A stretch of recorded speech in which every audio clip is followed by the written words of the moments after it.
previous generations. All right, so this is problem 4-84 on page 157. Two couples act on the beam as shown. Determine the magnitude of F, the force, so that the resultant couple moment is 300 pound-feet, or I prefer foot-pounds, counterclockwise. Where on the beam does the resultant couple act? Well, let me sketch the problem number and the system we're playing with here. Looks kind of like a short, stubby beam. Draw it like this. There's a 4-foot length. Don't tell Webster I put dimensions on top of the part, okay? Out to point A. One of the force in the force couple acts at this point at the right-hand side, and the other one acts all the way at the extreme left-hand side. They're supposed to be parallel to each other. My drawing's just not very good. So anyway, again, a 4-3-5 triangle with a magnitude force F applied to it. There is a, I guess I can pull it off on this side. There's a 1.5 foot height of this beam, and then there's 200 pounds applied here and 200 pounds applied there. And the resulting moment of all this should be 300, I'm going to write it the way I like, foot-pounds force. Okay? Well, what I'm going to do is sum moments about A. I mean, why not?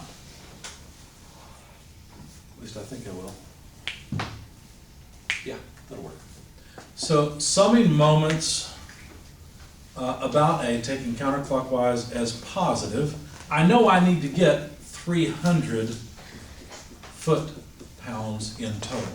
Okay? Now, there's obviously going to be a reaction moment at ground that will prevent this from moving. It'll have to be 300 foot-pounds as well, but don't worry about that right now. So the total moment on the entire beam would be 0, but we're just calculating the moment resultant from all of these, such that, we're finding F, such that that total moment will be 300 foot-pounds from the applied forces. All right, so if we take this 200-pound force, well, let's see, the moment of this 200-pound force about A is going to be negative. You see that? And it has magnitude 200 pounds times 0.75 feet. So that's the moment of this force about A. We can do the same thing here for this other 200-pound force. It also causes a negative moment. So minus another 200 pounds times 0.75 feet. And then we need to calculate the moment of both of these forces F as well. Well, I'm going to do that by, and you know what, I wonder, did I make a mistake here? No, I know what I did. Okay. Let me figure out where I started. Over to, just trying to figure, well, it doesn't matter. I'll just do it from here. Let's start with this force. And I'm going to take the horizontal component of this force and the vertical moment arm and put them together, and it looks like, well, let's see, it's going to cause rotation counterclockwise. That'll be positive. So plus F to get the magnitude, but I want just this piece of it, so 4/5. So there's the magnitude of the force in the horizontal direction times this vertical distance, which is still just 0.75 feet. Okay? And then this force also has another component. It's a vertical component. And that vertical component is going to cause counterclockwise rotation about A as well. But what's the moment arm for this vertical component of the force? Well, from here to here is 4 feet. Right? So it would be plus F, and I only want the vertical piece, so 3/5 times 4 feet. What about this force? Well, let's see. It also has a vertical and horizontal component. Break it up into those pieces. Notice that the vertical piece passes right through A. So what is the moment arm for this component of the force? 0.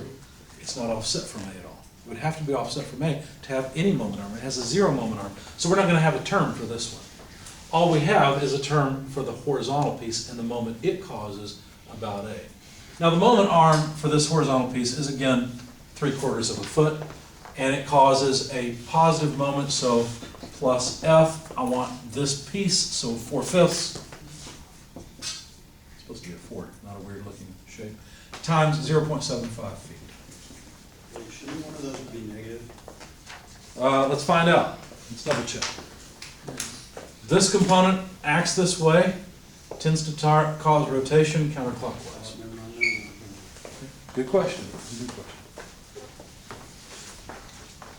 All right, so let's see.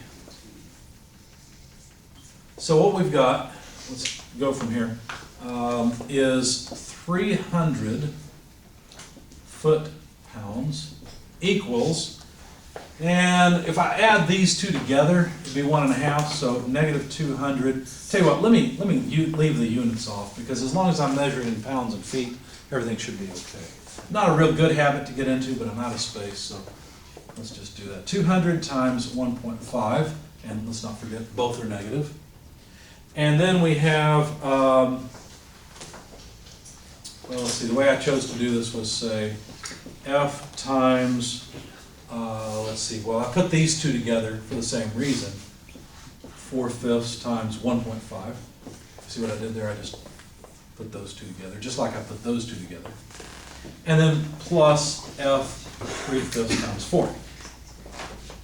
And simplifying just a bit, we'd have, well, 200 times 1.5 is negative 300. And then pulling out the F, we'd have plus F times, well, let's see. 4 times 1.5 is 6, so 6/5. 4 times 3 is 12. Okay. And so this is really, it's got a common denominator already, so this is 18/5. Right? And so now, notice if I pull the 300 to the other side, I'd have 600 equals F times 18/5, but let's put the 5/18 on the other side. Multiply through by 5/18. You see? Solve for F. Plug all this in your calculator and you find the force needs to be 166.67 or so pounds. Okay? Now the second part of the question was, where should this couple, or where should this 300 foot-pound moment be applied in order to prevent these things from rotating about? So if we apply a force of 166.67 pounds here and here, where would we apply that 300 foot-pounds to keep it from rotating? Actually, it's applied here at the wall. It doesn't matter. It could be applied at any point along the beam and it would have the same effect. It could be applied higher or lower, left and right, it doesn't matter. Just like we were talking about with the tire in the car and that experiment I mentioned. Okay? What direction would be applied? Good question. So the net effect here, let's see, let's think about what's happening.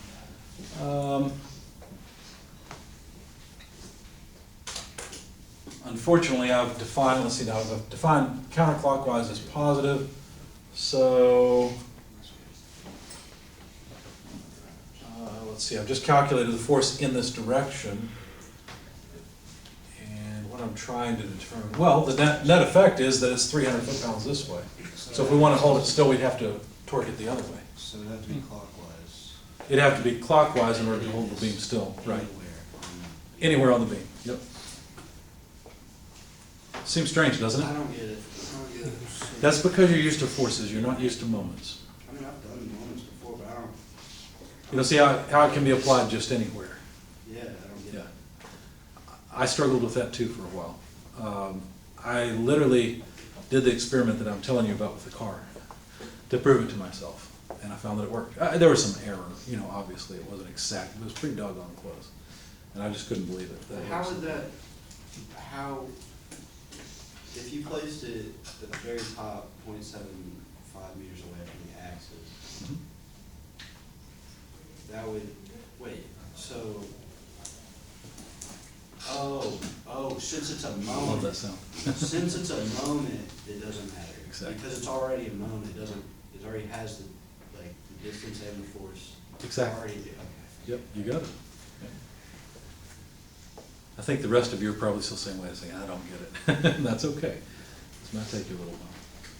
Anything else?